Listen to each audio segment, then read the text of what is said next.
For months, the pedestrian railings outside the main entrance of Hybe's headquarters in Seoul were covered in dolls. Not official merchandise, fan-made ones. Full-body pictures printed onto fabric, a wire frame pushed inside, stuffed with cotton, and sewn shut. They are called Laoshugan dolls. The word translates roughly as rat jerky, after a dried snack from Fujian, because that is what the finished thing looks like.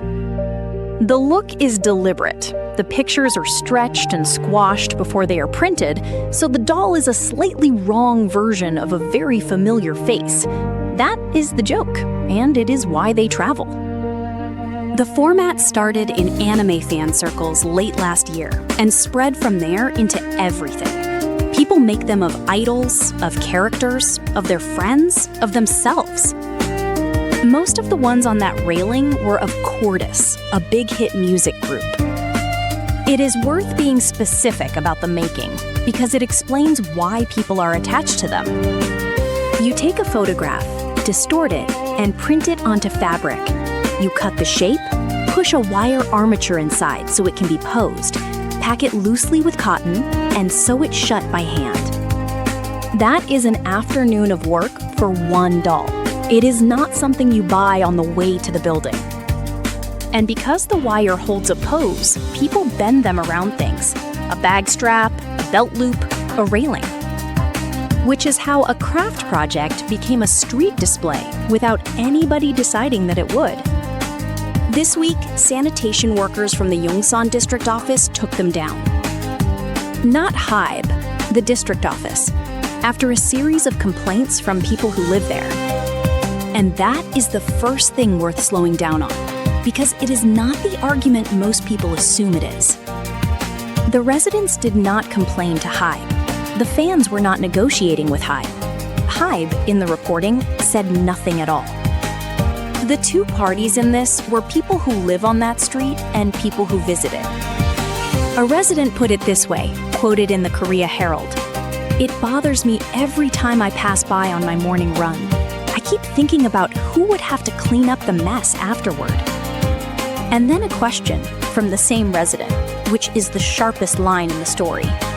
If they want to support Hybe artists, why not put the dolls on Hybe's own building? A CORTIS fan, in the same piece, the dolls aren't getting in anyone's way, and some fans even take them down afterward. Two people describing the same railing. Neither of them is being unreasonable. So why a railing at all? Because a company headquarters is not a shop. There is nowhere to put anything.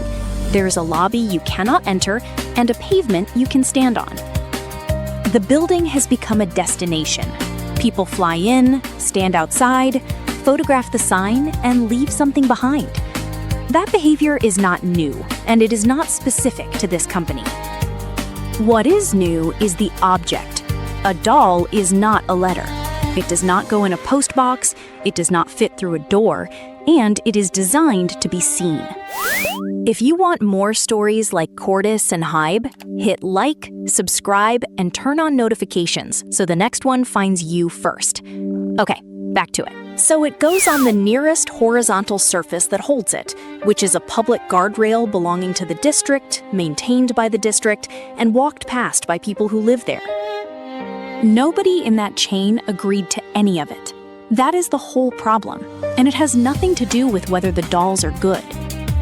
There is a second thing a railing does that a wall does not, which is that it faces the street. A display on a company wall is addressed to the company. A display on a public guardrail is addressed to everyone who walks past it, including people who have no idea who CORTIS are and did not ask to be included in a conversation about them. Netizen on X said, "This is what happens when a company builds a landmark and then acts surprised that people treat it like one." A netizen on Facebook said, "I live near a stadium. I promise you, the people who love the thing are never the ones cleaning up after it." Netizen on Reddit said, "The dolls are genuinely a bit horrifying, and I mean that as a compliment." A netizen on Instagram said, "Give them a wall. One wall. This is solved in an afternoon." Here is what the district office actually decided, which is less than it looks like. It did not rule on whether fan displays belong in public space. It did not fine anybody. It did not ban anything. It answered a cleaning complaint, which is what a district office is for. The pavement is its job. The culture is not.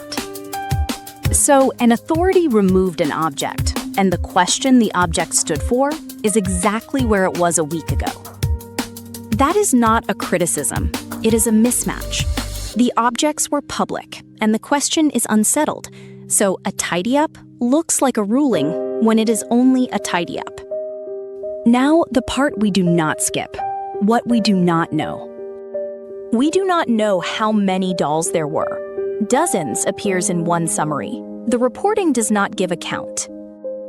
We do not know whether Hybe wanted them gone. The obvious assumption is that a company would want its entrance clear, and the obvious assumption is not sourced.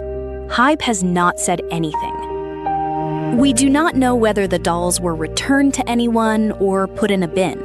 For a handmade object that somebody sewed, those are very different outcomes. We do not know whether Yongsan will do it again, or whether this was one cleanup in 1 week. And we do not know what the group thinks, because nobody has asked them on the record.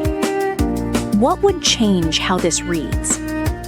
If Hybe gives the fans a designated place to put things, this becomes a solved problem rather than a recurring cleanup, and the residents' question turns out to have been the practical one all along. If the dolls go straight back up and are removed again, then this was not an incident. It is a standing arrangement nobody has agreed to. And if the district publishes an actual rule about fan displays, then somebody did decide something, and it will be worth reading what. Something visible came down. Nothing was decided. The dolls will be back, because the reason they were there has not changed. Thank you for watching.